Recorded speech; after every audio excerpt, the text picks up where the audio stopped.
નમસ્કાર મિત્રો, સ્વાગત છે તમારો એચએનજીયુ સ્ટડી પોઈન્ટ યુટ્યુબ ચેનલના એક નવા વિડીયોમાં. મિત્રો, આજના આ વિડીયોની અંદર આપણે જોઈશું કે જે ઘણા બધા ઉમેદવારો છે એમને એવો પ્રશ્ન આવી રહ્યો છે કે એમને કટ ઓફ કરતા પણ વધારે માર્ક્સ આવેલા છે, છતાં જે આ મેરિટ યાદી જાહેર કરવામાં આવેલી છે એમાં એમનું જે છે એ નામ આવેલું નથી. સાથે સાથે બીજા તમામ ઉમેદવારોના મનમાં એક પ્રશ્ન છે કે જે આ 12,000 થી પણ વધારે ઉમેદવારોનું જે છે એ લિસ્ટ બહાર પાડેલું છે, એની અંદર નામ ના હોય એવા તમામ ઉમેદવારોના મનમાં એક પ્રશ્ન છે કે એ તમામ ઉમેદવારોના માર્ક્સ જે છે એ ક્યારે જાહેર કરવામાં આવશે. તો આજના આ વિડીયોની અંદર આપણે તમારા જે આ બે પ્રશ્નો છે એ બંને પ્રશ્નોનો જવાબ સચોટ રીતે આપવાનો પ્રયત્ન કરીશું. મિત્રો, HNGU study point YouTube channel દ્વારા તમને તલાટી ભરતીની તમામ માહિતી સૌપ્રથમ અને સચોટ રીતે પૂરી પાડવામાં આવે છે. ભવિષ્યમાં પણ આવી તમામ માહિતી મેળવવા માટે ચેનલને અત્યારે સબસ્ક્રાઇબ કરી લેજો. તો હવે શરૂ કરીએ આજનો વિડીયો. તો સૌપ્રથમ જે એ આ લિસ્ટ બહાર પાડવામાં આવેલું છે મુખ્ય પરીક્ષા માટે લાયક ઉમેદવારોની કામચલાઉ યાદી. તો એની અંદર ઉમેદવારોના મનમાં સૌથી પહેલો પ્રશ્ન એવો છે કે જે પ્રમાણે અહીંયા હું તમને કટ ઓફ જે છે એ બતાવી દઉં છું. કેટેગરી વાઇઝ કટ ઓફ જે છે એ તમે જોઈ શકો છો. તો ઘણા બધા ઉમેદવારો જે છે એ જનરલ કેટેગરીની અંદર આવતા હશે, તો એમને જે છે એ જનરલનું જે કટ ઓફ છે એના કરતાં વધારે માર્ક્સ આવેલા છે, છતાં પણ જે છે એ એમનું આ મેરિટ લિસ્ટની અંદર જે છે એ નામ છે નહીં. બીજો ઉમેદવારોના મનમાં પ્રશ્ન છે કે એમને જે છે એ ઈડબ્લ્યુએસ કેટેગરીમાં આવે છે, એસસીબીસી કેટેગરીમાં આવે છે, એસસી અથવા તો એસટી કેટેગરીની અંદર આવે છે અને એમના કેટેગરીના કટ ઓફ કરતા એમને જે છે એ વધારે માર્ક્સ આવેલા છે, છતાં પણ જે છે એ એમનું આ મેરિટ યાદીની અંદર નામ છે નહીં. તો સૌપ્રથમ ઘણા બધા ઉમેદવારો જે છે એ શું કરશે કે આ પીડીએફ ની અંદર જે છે એમનું નામ જે છે એ સર્ચ મારવાનો પ્રયત્ન કરશે. તો કોઈ પણ કારણોસર જે છે એ ફોર એક્ઝામ્પલ આ પીડીએફ ની અંદર તમારું નામ જે છે એ સર્ચ ના થતું હોય તો તમારે જે છે એ બાય રોલ નંબર અથવા તો તમારી ડેટ ઓફ બર્થ કોઈ પણ રીતે જે છે એ તમારે સર્ચ કરવાનો ટ્રાય કરવાનો છે. અને છતાં પણ જો તમારે સારા એવા માર્ક્સ આવેલા હોય, અહીંયા જે માર્ક્સ આપેલા છે એના કરતાં તમારે જે છે એ વધારે માર્ક્સ આવેલા હોય તો તમારે સિમ્પલી જે છે એ આ પીડીએફ જે છે એ આખી જોઈ લેવાની છે અને એના પછી જે છે હું તમને જે પણ સ્ટેપ કહું છું એ કહેવાના છે. સૌપ્રથમ તો તમારે જે છે એ તમારું જે છે એ રોલ નંબરથી અહીંયા શોધવાનો પ્રયત્ન કરવાનો છે. જો રોલ નંબર તમારો પરફેક્ટ તમે નાખશો તો તમને તમારું પરિણામ જે છે એ જો આની અંદર નામ હશે તો ચોક્કસથી મળી જશે. જો રોલ નંબરથી ના મળે તો તમારે જે છે એ તમારા નામથી અહીંયા શોધવાનો પ્રયત્ન કરવાનો છે અને નામથી પણ જે છે એ તમને ના મળે તો પછી તમારે જે છે હું તમને કયા કયાના પોસિબલ કારણો હોઈ શકે છે અને એના માટે તમે જે છે એ શું કરી શકો છો એના વિશે જે છે એ આપણે એક પછી એક વાત કરીએ. તો એનું સૌપ્રથમ કારણ હું તમને જણાવવા માંગીશ કે એવું બની શકે એના જે છે એ સૌથી પોસિબલ કારણ છે કે ગુજરાત ગૌણ સેવા પસંદગી મંડળ દ્વારા જે છે એ તલાટી ભરતી જે છે એ 120, 150, 160 ની સ્પીડે કરવામાં આવેલી છે. તો એના કારણે કોઈ પણ ઉમેદવારને જે છે એ કટ ઓફ કરતા વધારે માર્ક્સ હોય છતાં પણ બની શકે છે કે એનું નામ જે છે એ રહી ગયું હોય, કારણ કે આ ભરતી જે છે એ ખૂબ જ ઝડપથી કરવામાં આવી રહી છે અને એના કારણે બની શકે છે કે એ ઉમેદવાર છે એને જે છે એ ભૂલથી આ ભરતીમાંથી એટલે કે આ લિસ્ટમાંથી જે છે એ નામ રહી ગયું હોય. જો આવી ભૂલ ગુજરાત ગૌણ સેવા પસંદગી મંડળ દ્વારા જે છે એ કરવામાં આવી છે તો એ ભૂલ જે છે એ જીએસએસબી દ્વારા જે છે એ ચોક્કસથી સુધારી લેવામાં આવશે. એના માટે તમારે જે છે એ ચિંતા કરવાની નથી. બાય મિસ્ટેક પણ જે છે એ તમારું નામ જે છે એ આ લિસ્ટમાંથી જે છે એ રહી ગયું હોય તો તમારે જે છે આજે તો શનિવાર છે, કાલે રવિવાર છે, તો તમારે જે છે એ સોમવારે ગુજરાત ગૌણ સેવા પસંદગી મંડળ ખાતે રૂબરૂમાં જઈ અને એકવાર જે છે એ ચોક્કસથી તમારી રજૂઆત કરવી જોઈએ. જો તમે રજૂઆત કરશો નહીં તો તમારું જે છે એ કોઈ પણ સોલ્યુશન આવશે નહીં. તો એના માટે તમારે ચોક્કસથી ગુજરાત ગૌણ સેવા પસંદગી મંડળ ખાતે જઈ અને રજૂઆત જે છે એ કરવી જોઈએ. પછી આગળ આપણે હું તમને કહું બીજા કયા પોસિબલ કારણ હોઈ શકે છે. તમે ફોર એક્ઝામ્પલ એસસીબીસી કેટેગરીના ઉમેદવાર છો અને તમારે જ્યારે ફોર્મ ભર્યું હતું ત્યારે તમે જે છે એ જનરલ કેટેગરી તરીકે જે છે એ ફોર્મ ભરી દીધું હતું. એટલે કે તમે જનરલ કેટેગરી તરીકે ફોર્મ ભરેલું છે, આમ તમે એસસીબીસી કેટેગરીના ઉમેદવાર છો અને હવે તમે તમારે એસસીબીસી કેટેગરીના કટ ઓફ કરતા જે છે એ વધારે માર્ક્સ આવેલા છે, પરંતુ તમે ફોર્મ જે છે એ જનરલ તરીકે ભરેલું છે. તો એના કારણે પણ જે છે એ બની શકે છે કે આ મેરિટ યાદીની અંદર તમારું નામ જે છે એ ના હોય.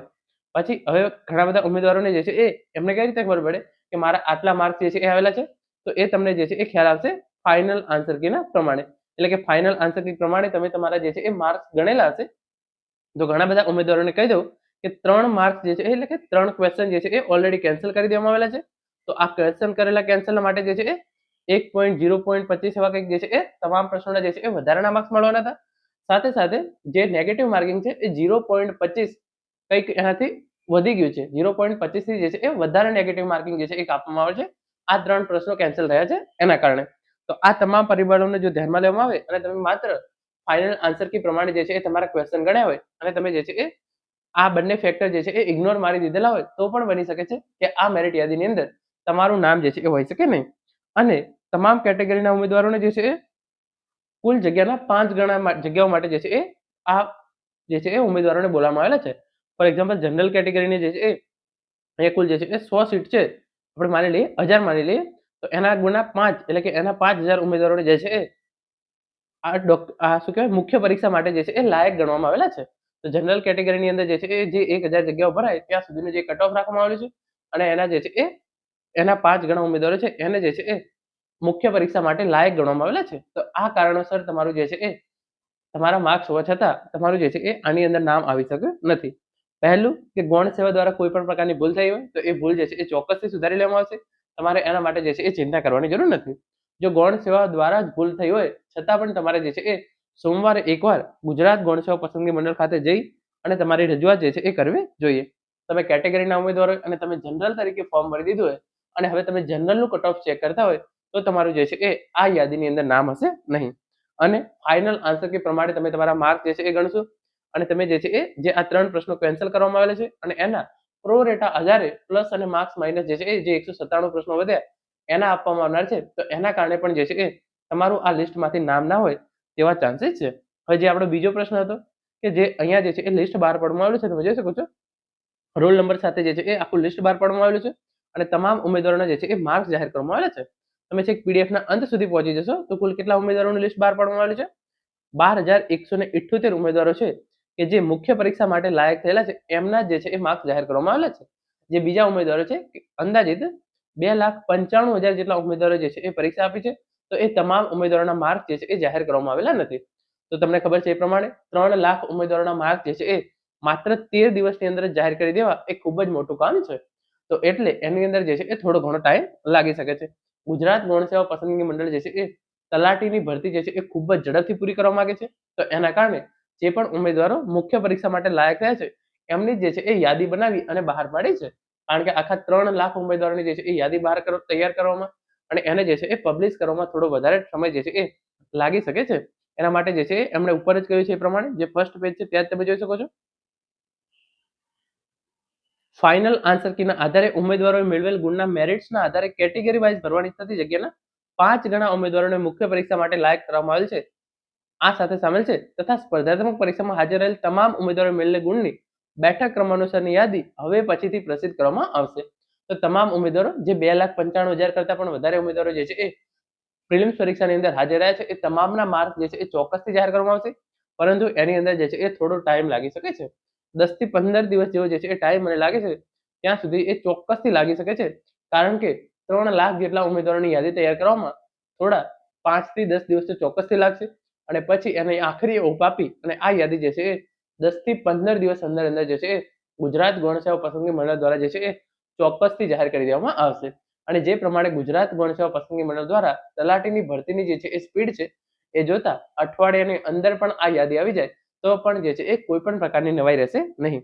તો મિત્રો આ હતો આજનો વિડીયો જેની અંદર આપણે તમારા 2 પ્રશ્નો કે કટ ઓફ કરતા વધારે માર્ક્સ હોવા છતાં અમારું જે છે એ ફાઇનલ મેરિટ લિસ્ટની અંદર નામ નથી આવેલું તો અમારે શું કરવું, અને બીજું કે જે પણ ઉમેદવારોએ પરીક્ષા આપી છે અને જે આ 12,178 ઉમેદવારો છે એમના જે છે એ માર્ક્સ જાહેર કરવામાં આવેલા છે, તો હવે અમારા માર્ક્સ જે છે એ ક્યારે જાહેર કરવામાં આવશે?